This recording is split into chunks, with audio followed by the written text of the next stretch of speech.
Dua PSK asal luar negeri dengan masing-masing inisial KD, 22 tahun, dan SS, 35 tahun, tertangkap oleh petugas imigrasi Jakarta Barat.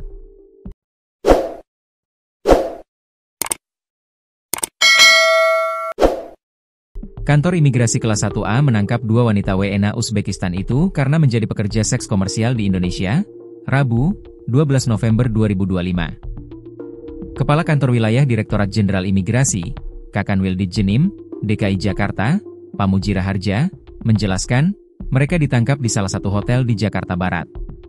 Kami menangkap warga negara asing yang diduga melakukan penyalahgunaan izin tinggal dalam hal praktik prostitusi online di Jakarta Barat, kata Pamuji di Kantor Imigrasi Kelas 1A Jakarta Barat, Jumat, 14 November 2025. Penangkapan ini berawal dari informasi ada WNA yang menjual diri melalui aplikasi online.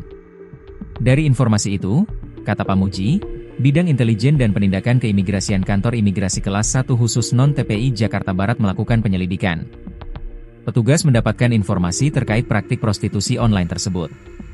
Petugas lalu melakukan undercover buing guna mendapatkan pelaku praktik prostitusi online, kata Pamuji. Menurut Pamuji, WNA berinisial SS menggunakan visa kunjungan dan KD memakai visa travel untuk bisa masuk ke Indonesia melalui Bandara Internasional Soekarno-Hatta.